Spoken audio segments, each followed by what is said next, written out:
just, a whole lot more fun to have pads on, and see some things. Thought we had a really physical inside drill.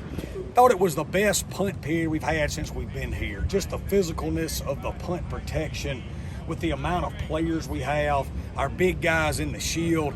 I mean, there was freaking snot bubbles being knocked out, and we didn't have it. We were looking around during it, and I looked at Jay Stanley, and I said, boy, this is fun. And he said, Coach, we couldn't practice like this last year. I said, I no doubt. And so, like I said, we're not a finished product, but, boy, we got pieces to work with, and as a coach, that's what you want. You want kids that have ability, that have attitudes, and want to be coached, and we've got that. I can't say enough about, Coach Ankar and Mitch Williams and Reed Stringer and the development overall of our culture and the way our kids work. It was a good day today. Saw some good, saw some bad. Dalen Gill's a guy that's flashed the first few days with how hard he plays. He's a really talented guy, and that's what you expect from Louisville, Mississippi, right? What do they got, like 9 state titles? I don't want to shortchange them, and Wildcats will get mad at me, but, the kids that grow up in Louisville, man, they love football, and Dalen loves it. Jay Stanley's had a really good camp.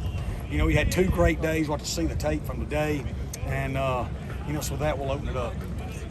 Coach, offensively, you guys, and I've noticed, I guess you're trying to work on your line and trying to get things going. I see a lot more ground game and a lot of short passes.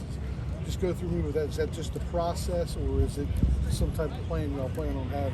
Yeah, well, no, we've always, Sam and I have always built our offenses on establishing the run and being efficient in the passing game. We've been that everywhere. That's why we've been able to, that stood the test of time at every level.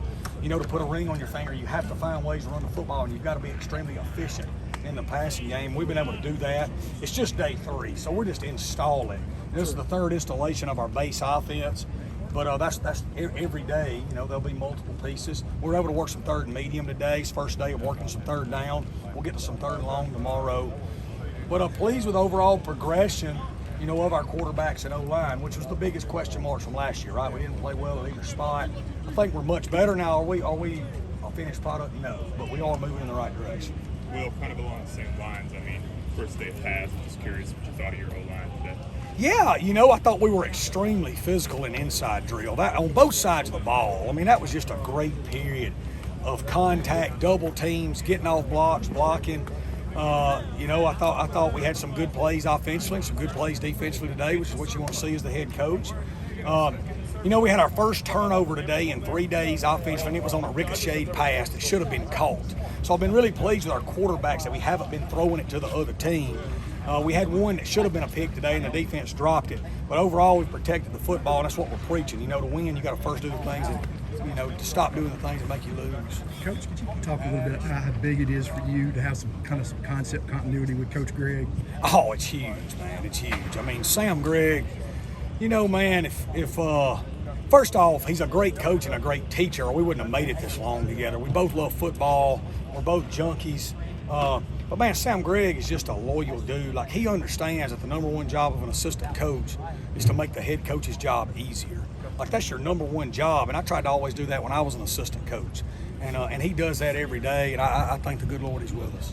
Coach, could you just talk about some of the young guys? I saw Keon Clay kind of flash right there at the end. Could you just highlight him and some of the other young guys that kind of caught you, Yeah, we've recruited well. Kenyon's going to be a really good player. Davis Dalton flashed yesterday. Ty Mims has flashed all summer and yesterday. The 2 Barnes twins are playing really well up front. Will Saxon's going to be a good player. DJ Burgess is going to be a phenomenal player down the road. He's a young kid that's still just 17 years old, was the 5A player of the year, played for Michael Fair at Lafayette County. Cam Knox going to be a really good player. Mario Wilburn at linebacker. Jordan Martin from Lake Cormorant, played for Nick Nestor. He's got a lot of speed at the secondary back there. So I hope I didn't leave anybody out because, man, we signed a really good class, and they're all showing signs. How much are they going to play will depend on them, number one, and the older guys in front of them, number two. But, boy, they're talented. They're all going to be good pieces. Coach, I saw you guys had a really productive special teams session, especially defensively. Y'all blocked a lot of field goals, attempted.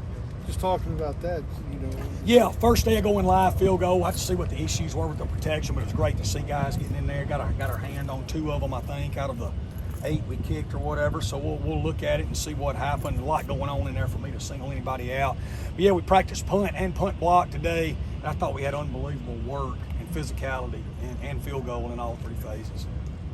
kind of talk about the difference having 85 quality guys out there is when, I mean, just good on good, 1 through 3. You're getting so many more quality reps. Yeah, I mean, we went 28, 48 plus 18 is 66 plus 30. We went 96 reps today. You know what I mean?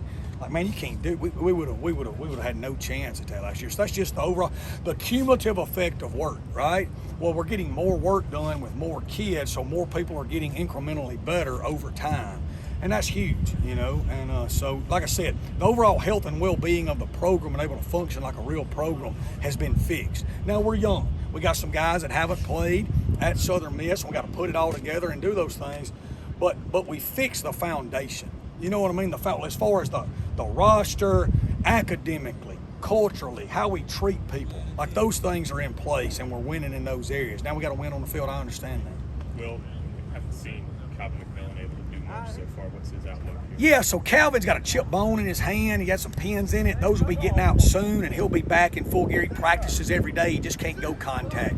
He got a really good spring, got better.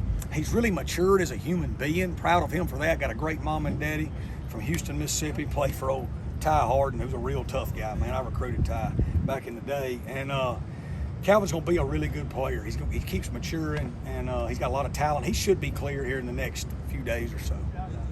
Anything else?